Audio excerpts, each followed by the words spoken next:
नमस्कार दोस्तों, स्वागत है आपका इस हाई फाइव क्वेश्चन सीरीज में, जिसमें आपको हर दिन 5 क्वेश्चंस का डोज मिला करेगा। तो उसमें आज स्टार्ट करते हैं हम फर्स्ट क्वेश्चन से। फर्स्ट क्वेश्चन में हमें बोला गया है कि जेड जो है वो इंटीजर्स को डिनोट कर रहा है इस क्वेश्चन में, और ए को सेट दिया है हमारे पास, जो जिसमें ऐसे ऑर्डर पेयर आएंगे जो कि इस इक्वेशन को सेटिस्फाई कर सकें, उसमें ऐसे ऑर्डर पेयर आएंगे। और बी में हमारे पास ऐसे ऑर्डर पेयर हैं जहाँ पर ए हमेशा बड़ा होगा बी से। तो आप अगर इसको इस तरह से भी देखेंगे, ए कोई पॉजिटिव नंबर ले लो, मान लो 1, और बी को कोई भी नेगेटिव नंबर ले लो आप, तो हमारे पास बहुत से infinite number of order pair मिल जाएंगे। तो बी, जो ये बी सेट है हमारा, उसमें हमारे पास इनफाइनाइट नंबर ऑफ एलिमेंट हैं। और जो ए सेट है, इसमें हमारे पास कितने ऑर्डर पेयर आएंगे, कैसे आएंगे, उसको सॉल्व करते हैं। तो हम सबसे पहले वी की वैल्यू को 0 पुट करते हैं। आप ए से भी स्टार्ट कर सकते हो, ऐसा कुछ है नहीं कि हाँ 0 ही लेना है। जब हम बी को 0 पुट करते हैं तो हमारे पास इक्वेशन कुछ इस तरह से बन जाएगी, ए स्क्वायर इक्वल टू 28। अब ए स्क्वायर इक्वल टू 28 मतलब A equal to plus minus under root of 28। But हमें बोला गया है कि जेड इंटीजर होना चाहिए, मतलब हम बी 0 पुट नहीं कर सकते, अदरवाइज हमें नॉन इंटीजर नंबर मिलेगा। तो बी हमारा इसमें नहीं, ऑर्डर पेयर में बी के स्थान पर, मतलब बी के प्लेस पे कभी भी 0 नहीं आएगा। तो मतलब ये हमारा हो गया। अब हम अगर 1 लेके चलें, चीज देख सकते हैं, क्योंकि बी स्क्वायर लिखा गया है, चाहे आप बी को 1 लो चाहे -1 लो, तो जब हम बी को प्लस -1 लेंगे तो हमें सेम ही वैल्यू मिलने वाली है। जब बी स्क्वायर क्या आएगा, हमेशा 1 आएगा, तो 3 × 1 इक्वल टू 28। ठीक है, अब आप 3 × 1 1, इस तरह से हमारे पास मिलेगा A square equal to 25, A equal to plus minus 5। मतलब ये दोनों ही इंटीजर हैं, तो हमारे पास एक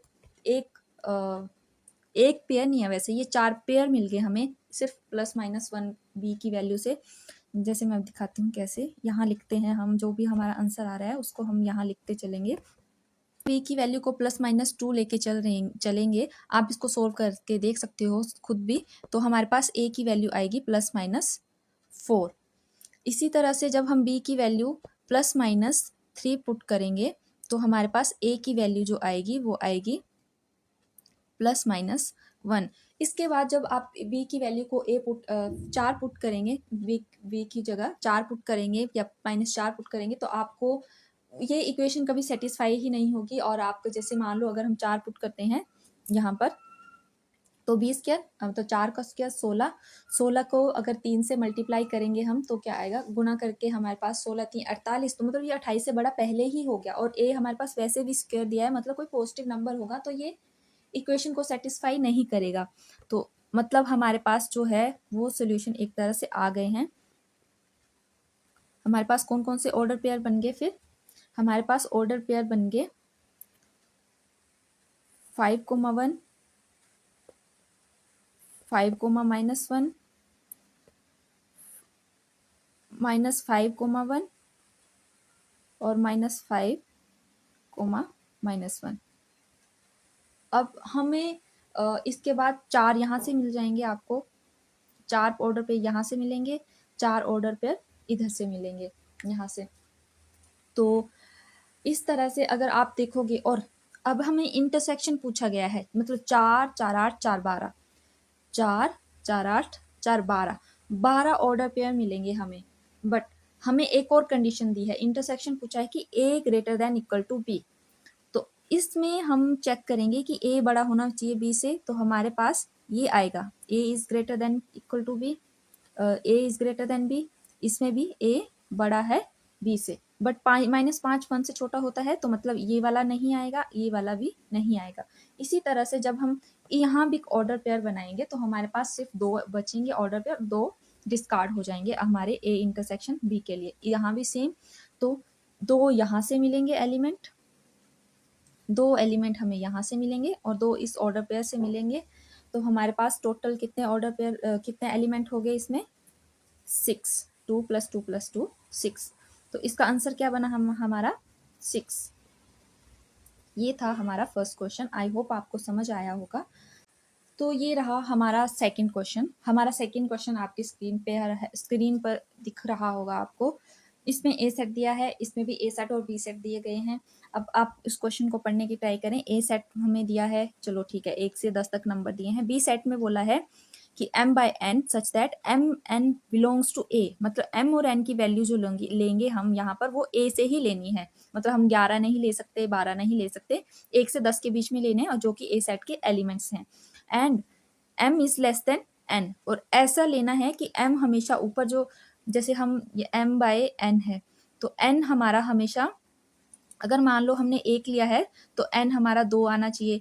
m हमने अगर 8 लिया है तो n हमेशा 8 से छोटा नहीं आएगा, क्योंकि m is less than n 8 से बड़ा ही आएगा, या तो 9 आएगा या तो 10 आएगा। बट यहाँ 10 नहीं आएगा, वो क्यों? क्योंकि आगे भी कंडीशन दी है हमारे पास कि जीसीडी जो है हमारा m और n के बीच में 1 होना चाहिए। बट 8 और 9 का जीसीडी तो 1 होता है, बट 8 और 10 का जीसीडी हमेशा 2 होगा। तो ये वाला केस नहीं बनेगा। तो इस क्वेश्चन को कैसे सॉल्व करेंगे और पूछा क्या गया है हमसे, वो देखें पहले कि एन बी में कितने एलिमेंट है। एन बी मतलब हुआ कि बी सेट में हमारे पास कितने नंबर ऑफ एलिमेंट्स हैं। तो उसको देखते हैं कितने नंबर ऑफ एलिमेंट्स हैं। केसेस बनाएंगे हम इधर कि मान लो अगर आपने, क्योंकि m और n हम a से ले सकते हैं, तो पहला एलिमेंट हमने m ले लिया, 1। क्या लिया? 1। अब एक तो बी के एक को छोड़ के 2 3 4 5 एन के पास क्या क्या केसेस, मतलब क्या क्या कंडीशंस केसेस बन सकते हैं हमारे पास एन के लिए? 2 3 4 5 6 7 और 10 तक इस तरह से बन सकते हैं।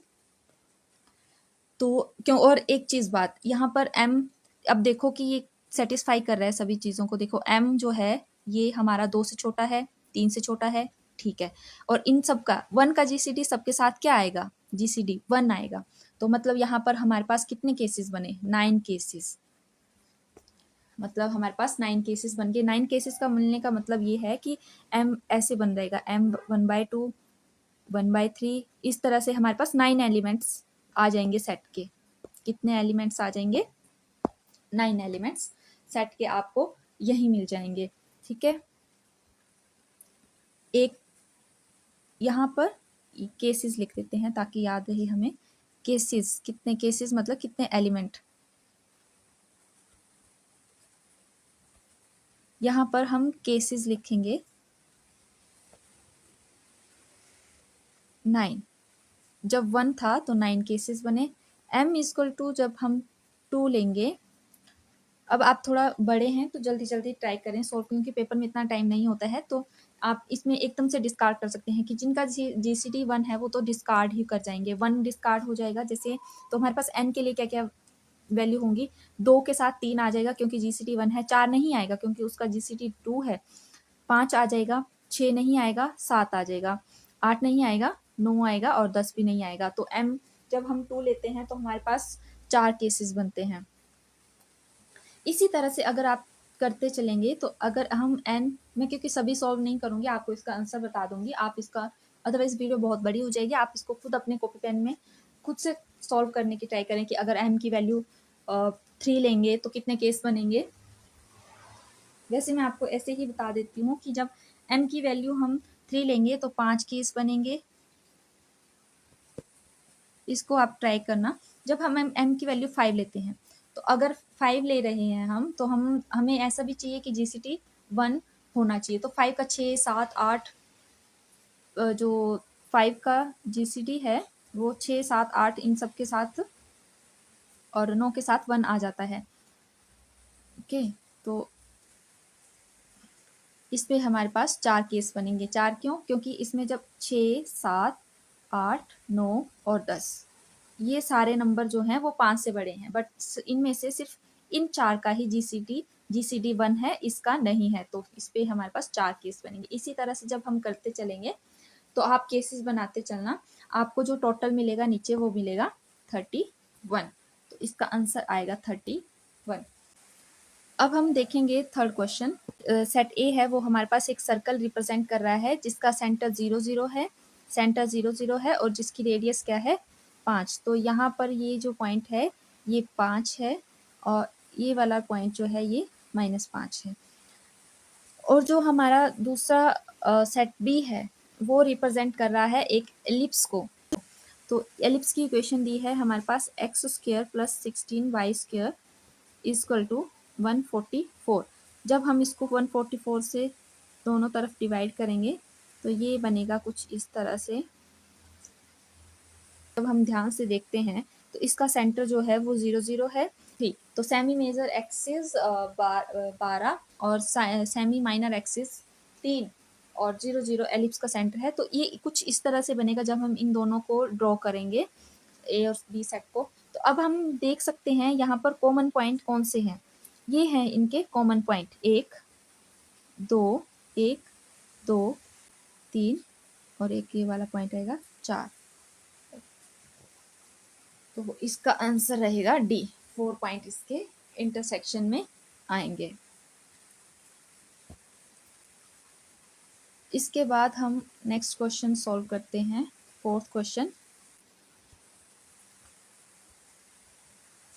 कि एन ए एक सेट है, एन ए एक सेट है ए एन, मतलब मान लो, और इन्होंने हमारे पास दिया है एन इंटरसेक्शन एन 5, मतलब एक ही जगह हमने एक बार 3 रख के देखना है, दूसरी बार 5 रख के देखेंगे तो क्या सेट बनेगा हमारे पास। n3 = 3n such that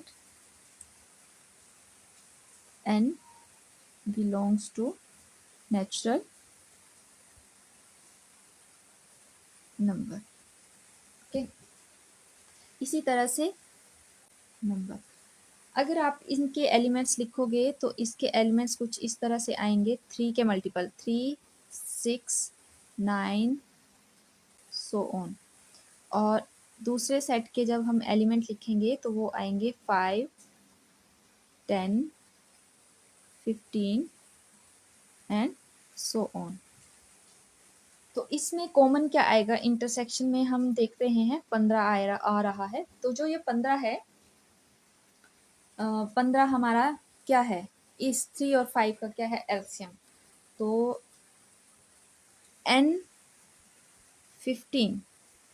n15 जो है वो इंटरसेक्शन में आएगा। तो इसका आंसर रहेगा n15, डी ऑप्शन। तो हमारा लास्ट क्वेश्चन आज की सीरीज का जो लिया गया है कि set number of element in a set, उसकी प्रॉपर्टीज से क्वेश्चन बनता है। और इसमें हम जिस फॉर्मूला का यूज करेंगे वो है, अगर आपके पास ए एंड बी कोई सेट दिए गए हैं, और तो हम इसमें क्या करेंगे कि n number of element in A union B equal to number of element in A plus number of element in B minus number of element A intersection B. इस फॉर्मूले का यूज करेंगे हम इस क्वेश्चन को सॉल्व करने के लिए। तो क्वेश्चन को ध्यान से पढ़ें पहले। A town has a total population 25,000, out of which 13,000 read the Hindustan Times and 10,500 read Indian Express and 2,500 read both papers. The percentage of population who read neither of these newspaper is। तो आपसे ये नहीं पूछा गया है कि कितने लोग दोनों ही न्यूज़पेपर नहीं पढ़ते हैं, आपसे पूछा गया है कि परसेंटेज क्या है उसके, मतलब एक लेवल ऊपर लेके गए हैं। तो इसको देखते हैं। सबसे पहले हमारे पास ये हम एच मानेंगे, हम हिंदुस्तान टाइम के लिए एच से डिनोट करेंगे और इंडियन एक्सप्रेस को हम आई से डिनोट करेंगे। तो यहाँ पर पूछा गया है हमसे एक तरह से, इसको निकालने के लिए हमें पहले पता होना चाहिए कि एच यूनियन बी में कितने एलिमेंट हैं, एच यूनियन बी में कितने एलिमेंट हैं। तो सबसे पहले हम उसको ही निकालेंगे। N of H union I B नहीं सॉरी एच यूनियन आई में कितने एलिमेंट हैं, हमें यहाँ पर ये पूछा गया है। तो सबसे पहले हम इसी को ही निकालेंगे। इसको निकालते हैं अब। एन एच में कितने हैं, एन एच में कितने हैं हमारे पास 13,000। एक्चुअली मैं हाथ से लिख रही हूँ तो राइटिंग कुछ अच्छी नहीं बन रही है। तो इसमें फॉर्मूला क्या बताया था कि इन दोनों को प्लस करना है और इसको माइनस करना है, तो हमारे पास ये आ जाएगा। जब हम इसको प्लस कर रहे हैं, प्लस करेंगे, इन दोनों को प्लस करेंगे और इसको माइनस करेंगे, तो हमारे पास ये आएगा 21,000। 25,000 में से 21,000 जो पॉपुलेशन है किसी टाउन की, वो न्यूज़पेपर पढ़ती है, चाहे वो हिंदुस्तान टाइम्स पढ़े, चाहे वो इंडियन एक्सप्रेस पढ़े। तो कितने ऐसे हैं जो कोई भी न्यूज़पेपर नहीं पढ़ते? तो वो निकालेंगे हम 25,000। अगर हम बड़े हैं तो हमें ये सब लिख के नहीं करना चाहिए, ये दिमाग में होना चाहिए कि कितना बना, 4,000। 4,000 बना, तो टोटल पॉपुलेशन कितनी है? अब हमें कुछ नहीं करना है, हमारे पास जैसे आंसर पूछा होता कि कितने पॉपुलेशन ऐसी है कि जो ना न्यूज़पेपर एक न्यूज़पेपर पढ़ती है, ना ही दूसरा पढ़ती है, तो हमारा आंसर होता 4,000। पर हमसे पूछा है परसेंटेज, तो परसेंटेज कैसे निकालेंगे? जो हमारे पास केस दिया है 4,000, जो कोई भी न्यूज़पेपर नहीं पढ़ता, वो ये है पॉपुलेशन आउट ऑफ 25,000, 25,000 गुना 100। तो इस तरह से करेंगे तो ये हमारे पास क्या बन जाएगी, निकल जाएगी हमारे पास परसेंटेज। इसको सॉल्व करेंगे आप तो ये आएगा, चलो सॉल्व कर ही लेते हैं हम, कुछ तो सॉल्व करें इधर। तो 0 से 0 चला गया, ठीक है, 100 है ना इधर, ये 1,000 मत देख लेना, ये 100 है, 100 से गुणा करते हैं ना परसेंटेज के लिए। ओके, तो 2 0 से 2 0 चलेगी हमारी, 1 0 यहाँ चलेगी, ऊपर बचा 400, नीचे बचा 25। अब देखो कैलकुलेशन कैसे हम आसानी से कर सकते हैं इसको। हमें पता है 25 गुना 4 मतलब 25 चौके 100 होते हैं, तो 4 गुना 100 करके ऐसे लिख दूँ मैं इसको, और नीचे लिख दूँ 25। तो 25 से कम 25, 25 चौके 100, तो 4 गुना 4 मतलब 16%। ये आया इसका आंसर, 16%। तो मतलब तरह से आज हमने 5 क्वेश्चन किए हैं। आई होप आपको इसमें कुछ सीखने को ही मिला होगा।